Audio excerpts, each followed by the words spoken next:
All right, so it's Facebook Live again, which is always awesome. You know, I love that. But I just want to talk about what we all think. Okay, we all tend to think that everyone else has a great life and that our lives are the hardest. I mean, am I right? We look at somebody else and we're like, oh, they're meeting celebrities, or their, book is doing so great, or, whatever it is, they're the top of their game. But as it turns out, what we think about other people is not usually true.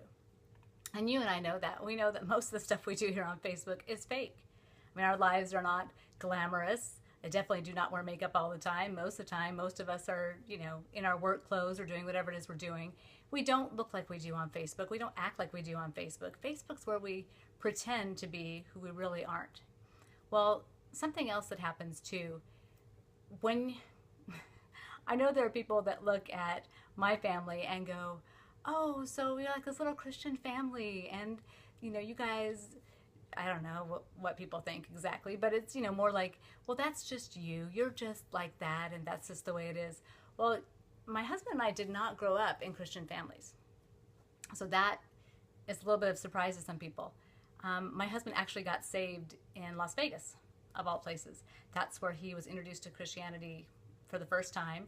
He was one of those American boys that grew up here and did not know who Jesus was. He did not go to church. He was just, the average American guy. And my family were not believers. And the only reason I knew who Jesus was is because, as it turns out, Sunday school is free childcare for an hour on Sundays. And so my parents were really happy to be free of all the children for a little while on Sundays and send us. And we also went to Vacation Bible School, VBS, in the summers because that was, a week worth of free childcare. So that was great. So that's how we even knew who Jesus was, who God was. But then when my husband, after we got married as unbelievers, we got married, he went to Vegas. We were both in the military. And when he was at Vegas for 2 weeks, stuck there TDY, his roommate was a Christian and introduced him to Christ. So he comes back home and he's like, hey, you need to ask Jesus into your heart. And I'm like, no, I'm not doing it.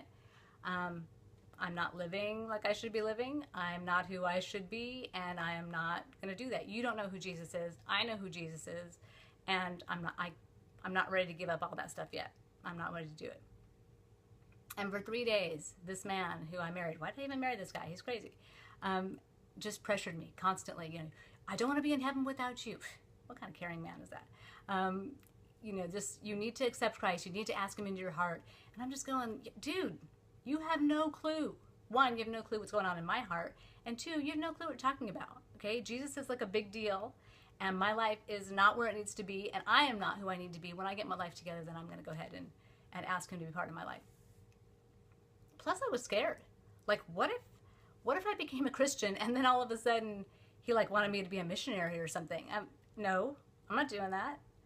And what if you're not supposed to drink? And what if you're, I don't know, whatever it is I thought Christians were supposed to or not supposed to do. I had no interest in it. But I knew that God was real and I knew Jesus was his son. And I wanted to know him, but I didn't want to give anything up. Well, 3 days, 3 nights. I mean, it was just nonstop. You got to do it. You got to do it. You got to do it. And finally, I said, well, fine, just leave me alone. I'll do it. And I just remember being like in the laundry room doing something and just kind of going, all right, God, you know where I'm at and you know I am not ready for this.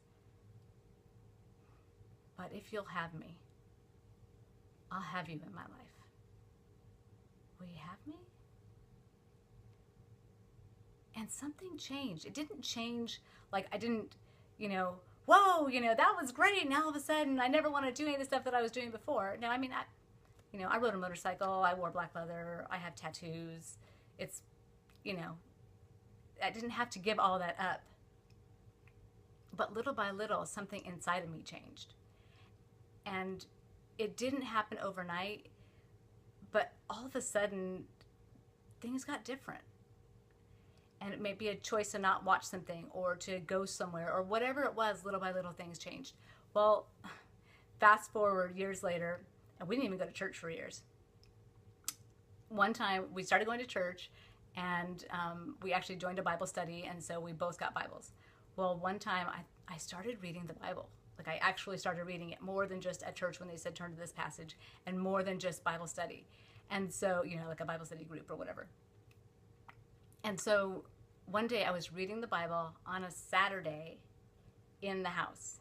Now, I did it in the bedroom, and I had the door shut because I'm thinking, if my husband walks in and sees me reading the Bible, he's going to think, oh my gosh, she has lost it. I don't even know, who this woman is anymore. So I just had the door shut. I wasn't like locking in like that, but I was just thinking, he can't see this.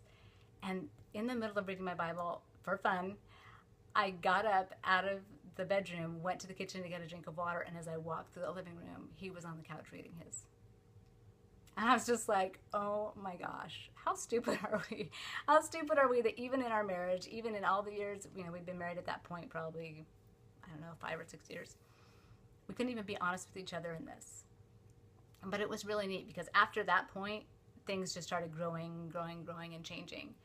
And we started, wanting to know who God was and wanting to know him really intimately. And we started loving church and loving the people and finding people just like us that were crazy and who had a past and who did all these things and who had become different people. The people we are today are not the same people that we were before. We're pretty much unrecognizable, but it's not like I had a mohawk or something like that. But the guy who took me to get my tattoo did. So, and it was rainbow colored and it was about 13 inches above his head. We had different lives and we did not grow up Christian. And since we became believers, once we started getting kind of on fire for God, our whole families came to Christ.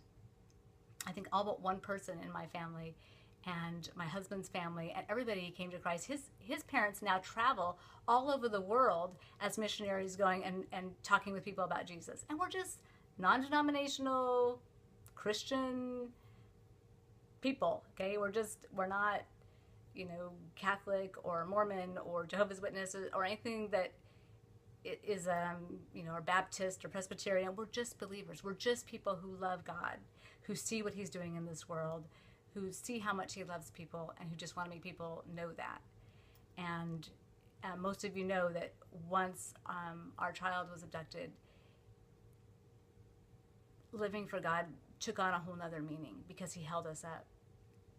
And not only did he hold us up, but he's also shown up 1,000,000 times a day in this. And it's just been amazing. And so it's been an honor and a privilege to be his hands and feet right now here on earth and love people the way we know he would want them to be loved. And we're going to get it wrong. Okay, we're not going to get it right. But it's pretty awesome living for him.